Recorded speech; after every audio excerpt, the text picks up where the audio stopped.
Hello, welcome to the Joe Cortez Show here in Las Vegas, Nevada, the entertainment capital of the world.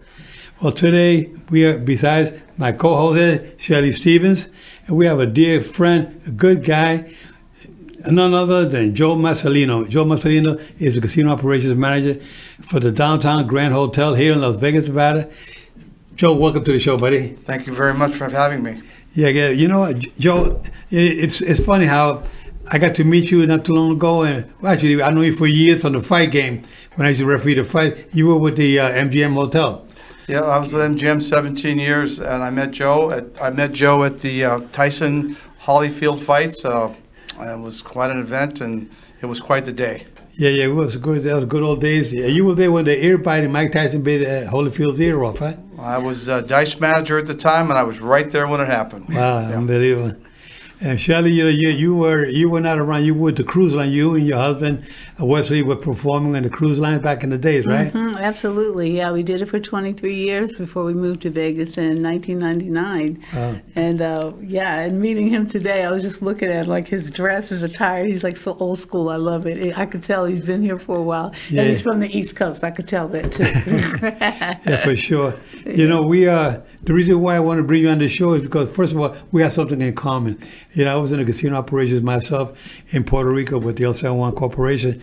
But, you know, you're doing other things that you were so many years with the MGM Hotel, and you were with other hotels. Can you tell us about that, some of your history, who you were working for in the past?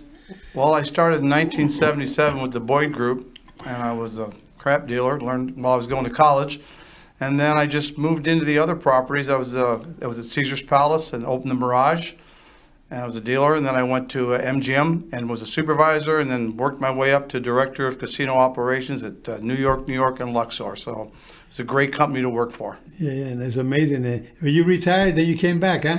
I retired, and then I met Mr. Seth Shore, reached out, we talked, and then they hired me to be director of casino operations at the Downtown Grand. So I've been there about a year and a half now, and really enjoy getting back in the workforce. Can you tell me how the gaming today compared to the way it was back in the days when Big Julie, the big John Catino guys back in the days we used to deal with back in the 70s, 80s, 90s? Can you tell us a little bit about that? You know, it's changed tremendously. I mean, when I first started, people didn't rate anybody.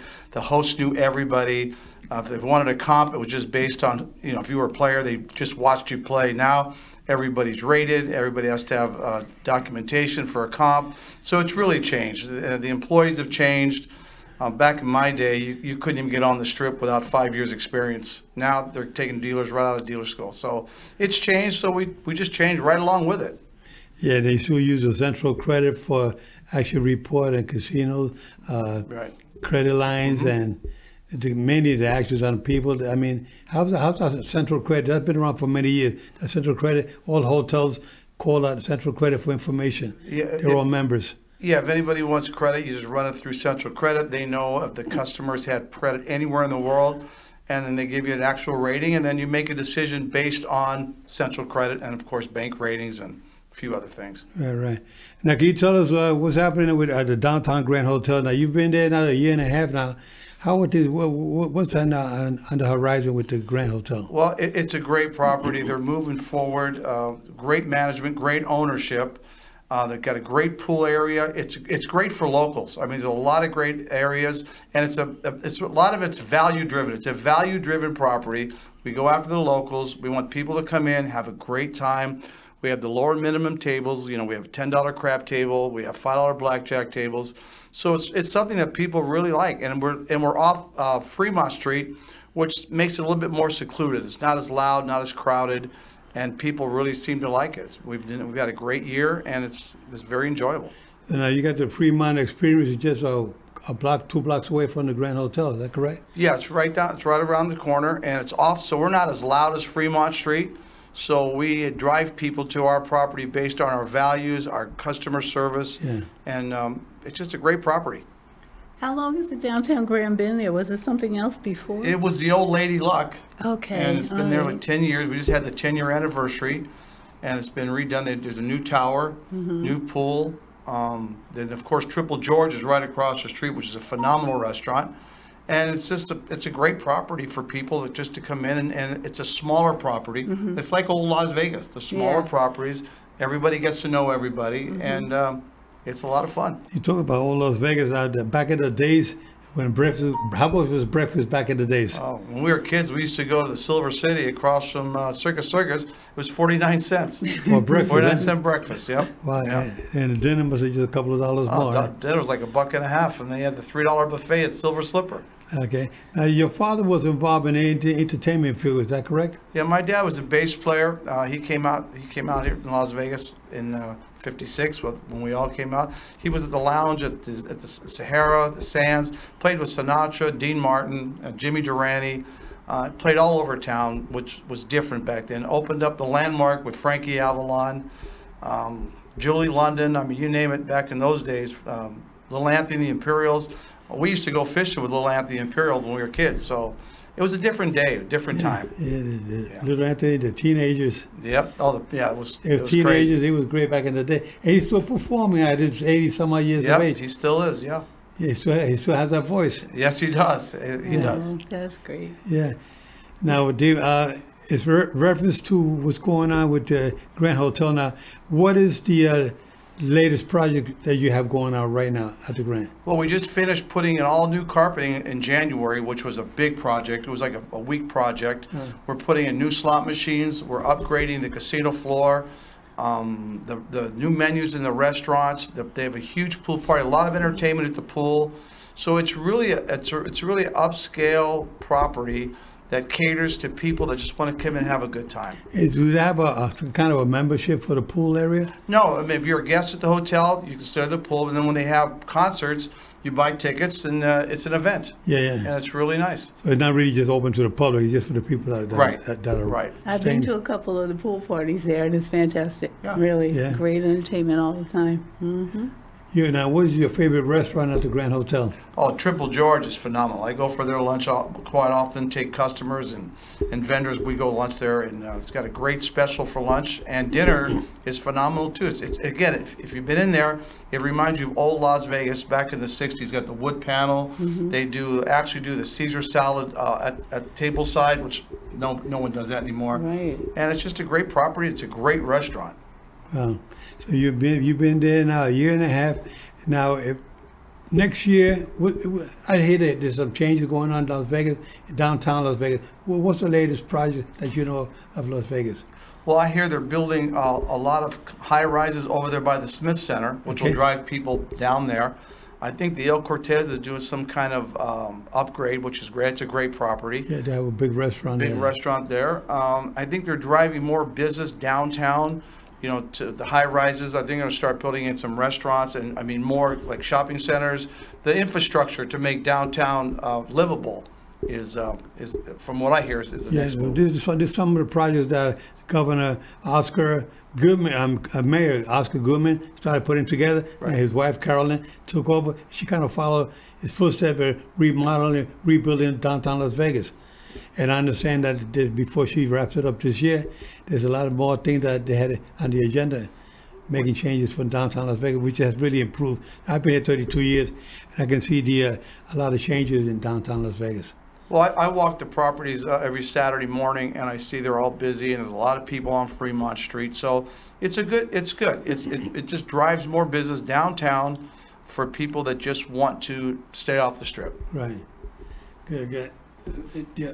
Yeah, one thing I like about downtown Las Vegas is when my husband and I first moved here. It was back in 1999, and we had just got finished performing on cruise ships for 23 years. And so I think one of the first places we played was on Fremont Street in a place called Fitzgerald's, which is not there anymore, but still, that was like one of our favorite places to play. I also played outside there. You have stages there, and we did some things out there as well. So yeah, I always have like good feelings for downtown Las Vegas. Yeah. Now, what kind of entertainment? You have any outdoor entertainment there at your hotel? Well, again, we have when they have the pool parties, they bring all different kind of genres. I think we had an R&B party last week. It was very good, and So they now with the summertime, they're just booking. Now in our Freedom Beat, which is our little restaurant, on Saturday and Sunday, there's live music too. So when people are having brunch, there's live music, and people seem to like that also. So it's good for our locals to go there on the weekend, because a lot of locals don't know that you got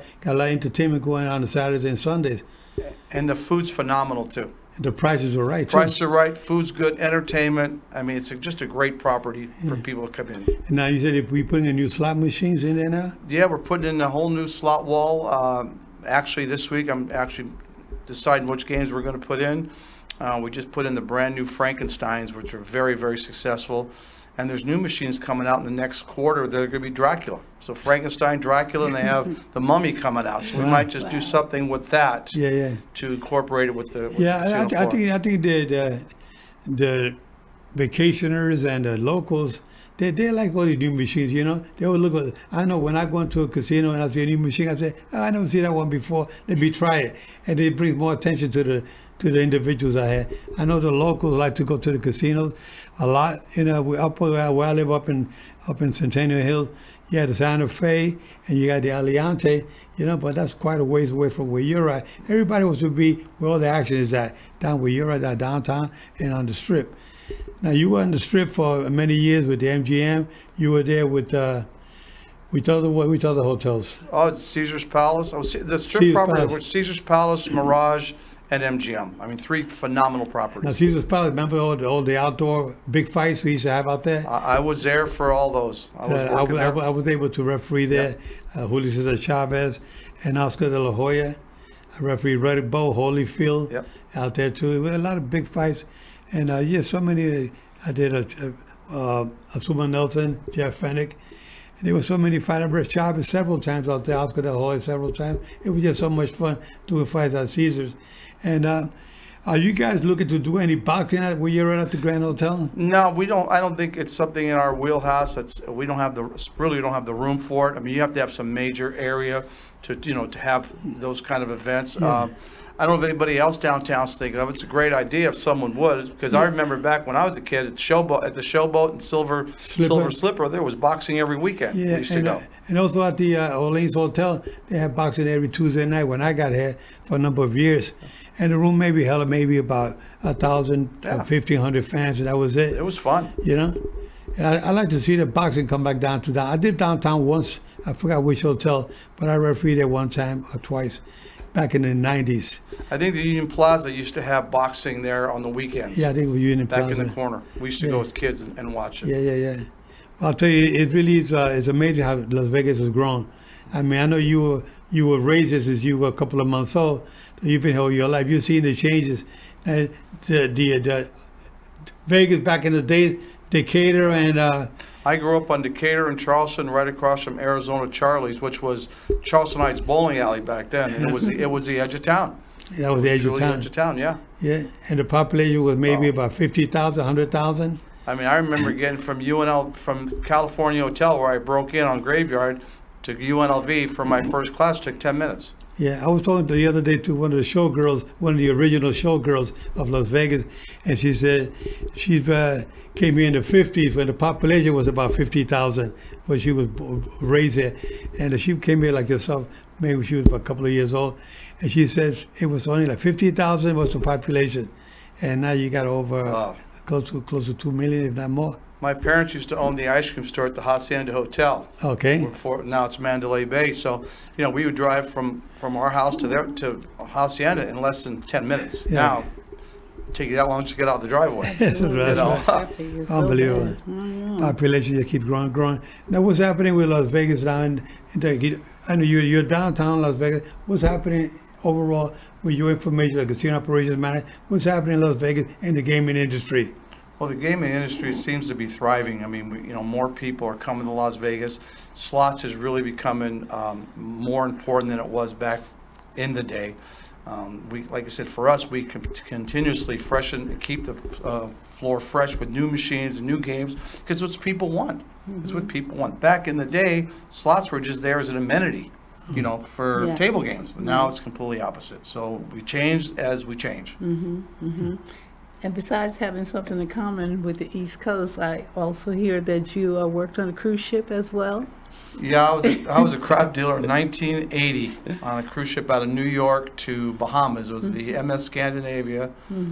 It was great at that age, and then I got a call from Caesar's Palace. So of course nobody turned Caesar's Palace down. Right. So Right. I left Sunday night, and I started at Caesar's Palace Monday afternoon. So yeah, it was a great opportunity for a young Yeah. kid on a cruise ship. We had a great time. Well, you're still young. You still got a lot of years ahead of you. I mean, at the Grand Hotel, should be very pleased to have you there because somebody with your experience in the gaming is very far in between. You get individuals now, they come out of school, they go right to the casino. Back in the old days, you had to be a minimum 5 years, right? Well, I have a degree from UNLV, but I also have the experience of 46 years of starting as a dealer and working your way up. And you're right, today it doesn't work that way anymore. How many is going? A lot of individuals say, I want to go to Las Vegas. I want to be a dealer. How did they become dealers in Vegas? Well, first you got to go to dealer school. That's number one. Go to dealer school, and you go downtown, and you find a place that'll hire you, and then you work down there. You learn your craft, and you get better, and then you move into a mid-range property.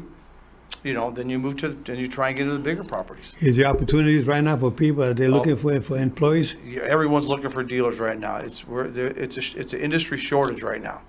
So now's the opportunity. So where somebody's out there listening, our viewers listening, they want to say, I want to go to Las Vegas.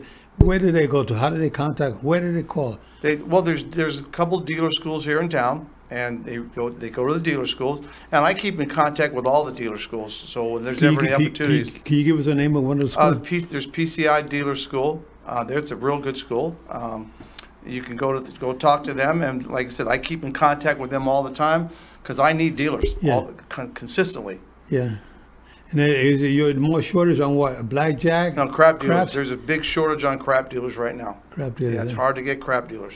Okay, and the salary is pretty good. Yeah, I mean, the tips are good based on the size property, and of course with your experience, if you're brand new, you're learning a craft and you're making pretty decent money as you learn and get better, and then you move up to a different property.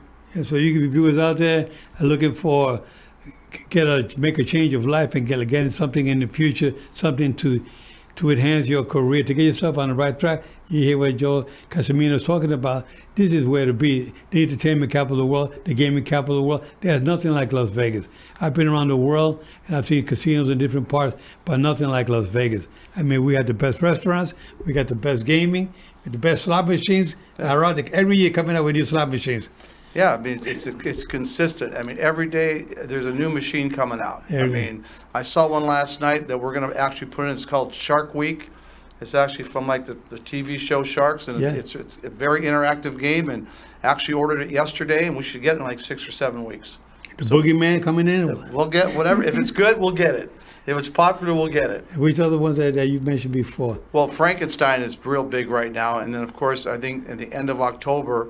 There's one coming out called Dracula. Right, wow. And then we'll try and grab that one. Well, October's a good time because that's Halloween. Right. People like it, and we keep a pulse on what's going on. Yeah. I mean, I like the sound, the vibration of the chairs. They vibrate, the sound. Oh, they're fun. It makes you feel like you're part of it. Yeah, they're fun. Yeah. We're actually putting in brand new next week. I'm sorry, June 11th. We're actually putting in brand new. Video pokers around our bar, which will be a big plus. Video poker games in the bar. So we're doing that June 11th.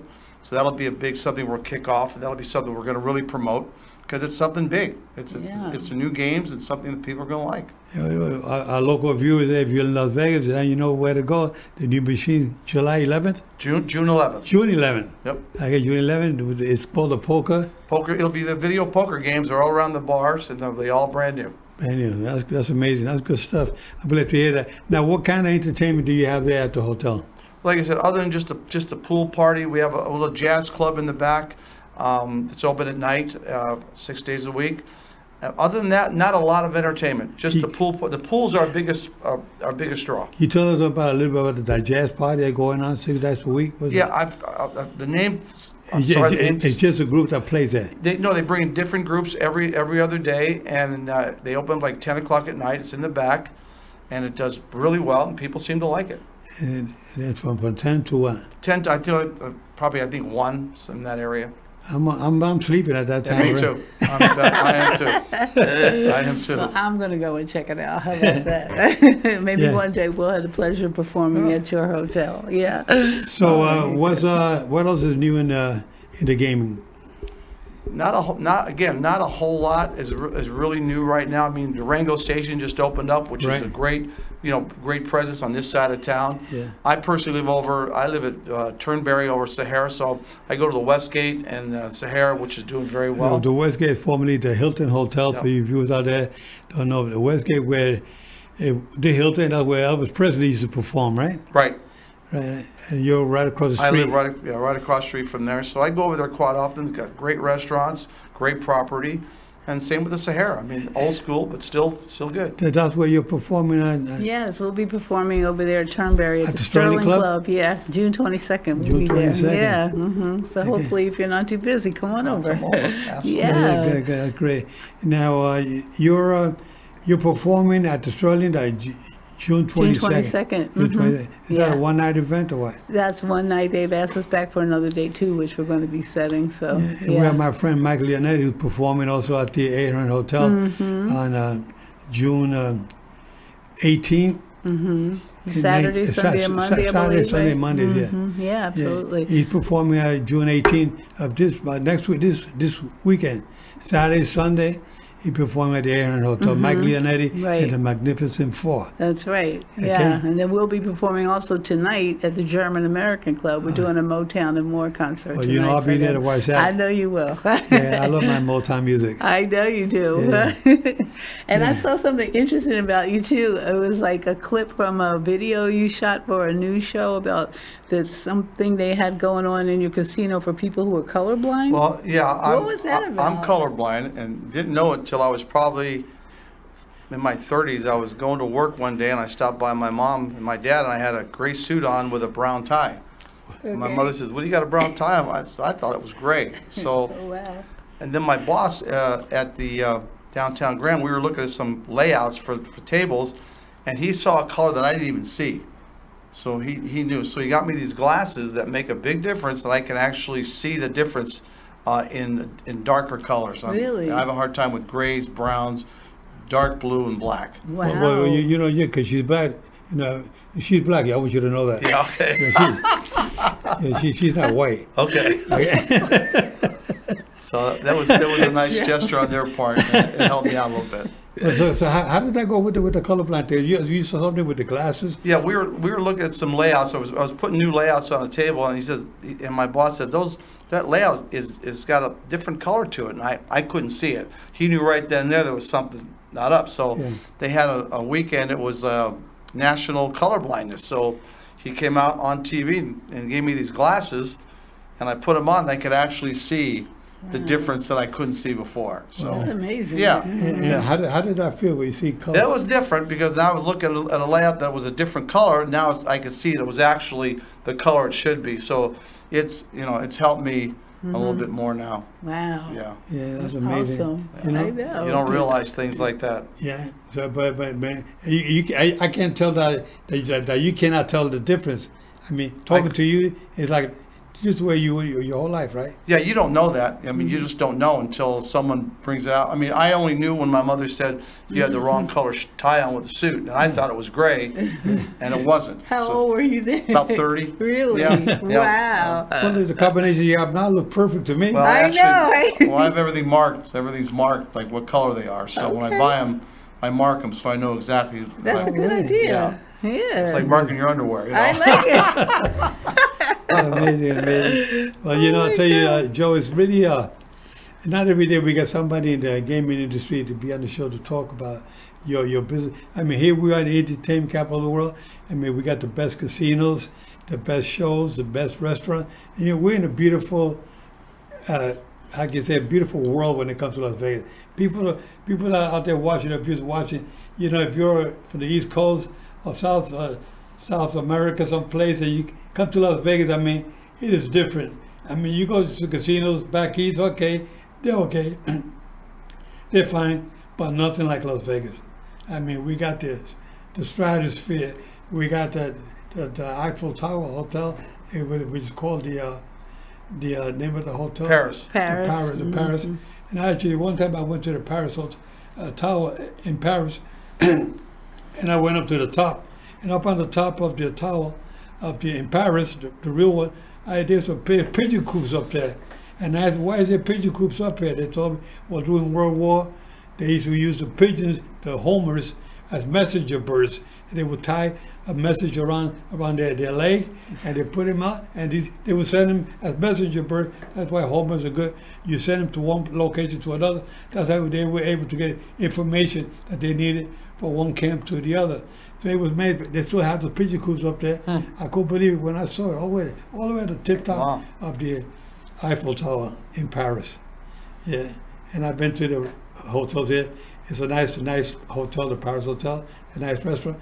But your place is really booming. It's starting to change now, and we're so glad we have you there because, having somebody like Joe at the hotel there, Joe Mascellino, who has over 47 years experience in the gaming, that talks a lot. I mean, they're lucky to have this man with his experience, his background in that industry, the casino, gaming. You don't find many people with that experience, and they're fortunate to have. I'm glad you made a comeback after being retired 2 years. Yeah. You said no. You said, Joe, I can't stay away. It was kind of boring. You sound like a fighter to me. They retire, they're coming back. I hear Oscar De La Hoya's coming back because he was to fight his ex protege that he was bringing up, Canelo Alvarez, and they got into a little misunderstanding with each other. Oscar said, I'm coming back. I'm coming back to kick your butt. So he's making a comeback. I don't know how true that is. But I know Floyd Mayweather is fighting Victor Ortiz. I just got a message 2 days ago. He's fighting Victor Ortiz again in Mexico. Wow. And I refereed the first fight where Victor Ortiz had butted Mayweather intentionally, and I took 2 points from Victor Ortiz. And then Victor Ortiz, I'm sorry, he hugged Mayweather and kissed him the second time, hugged him again. I said, all right, time in. When I went time in, he went to hug him again. Mayweather said no. Joe said time in. He, bam, the left and right knocked him out. And people got on my case and said, Joe, that was illegal. He should have not done that. That was illegal. And Larry Merchant said it best. It was a legal sucker punch. Right. Protect yourself at all time. And we got Tyson. Tyson's going to fight again. Tyson is fighting Jake Paul July 20th in Texas, and I remember refereeing Tyson's last fight. I refereed 8 of his fights, but I refereed his last fight 15 years ago. And I stopped him more because he was more exhausted than hurt, and I could have let it go, but I knew if I let it go after the 6th round, he going to get knocked out. I said, why let him get hurt? My job is to protect the fighters from taking unnecessary punishment. So I let him. I said, when he got pushed down, the bell sounded. It took him a couple of seconds to get up. When he got up, he had no legs under him. I walked him to his corner. I looked at his trainers. It happened to be Jeff Fennick, former world champion. And I looked at his face, and Mike Tyson, I looked at their face. I said. And I waved it off. Nobody complained. I stopped the fight. I refereed 8 of Mike Tyson's fights. That's the only one I had to stop. Every other one, he was winning by knockout. Yeah, most of them, He was something else. Yeah, he was something else. And now he's coming back 15 years later. Maybe he makes an easy $25, $30 million. Who knows? And, making that kind of money, I'll make a comeback too myself. Yeah. But anyway, I can tell you that Mike Tyson better just be ready for this young man. Jake Paul is 28 years of age. Mike Tyson is 58. That's 30 years older. And like I say, I refereed his last fight 15 years ago. And let's see what he's got now. I know he's still got a little spark of the old flash. One thing he doesn't lose is that punching power. He'll never lose that. But the stamina is what I'm concerned about. If he catches Jake Paul in 1 or 2 rounds, it'll be over for sure. Mike Tyson, but he got to do it early. If he waits more than 3 rounds, Mike Tyson will start fatigue, setting. He looks good on videotape and all that training. That's video. But in real life, it's a different ballgame. Different. Yeah, you look like you can make a comeback. I mean, you're trim, you're in good shape. I work out every morning before I go to work, and I just take care of myself. Yeah. How do you see boxing today compared to the way it was years ago? I boxed a little bit in college, and it's different. I mean, these guys were fighters back then. Now, It's a little bit different. Yeah, yeah. Everything changes. Now, and today's a big business. It's a business. I mean, these guys are making 50 million. I remember they called me to train Conor McGregor on the rules on boxing because he didn't know the rules. So they called me in for 5 weeks. They said, Joe, we need you. He wanted me. He shows me and said, Joe, they want you to train him. I said, okay. I trained for 5 weeks. You know, he made it easy, $100 million. And that was his first pro fight. Can you imagine that? I'm making a comeback for sure. Okay, guys, thank you for viewing in to our beautiful guest here, Joe Mascellino, and our co-host, Shelly Stevens. We'll catch you guys next week. Keep your guards up all the time. And remember, I'm fair, but I'm firm. And this is my undisputed champ, Joe Mascellino. Take care.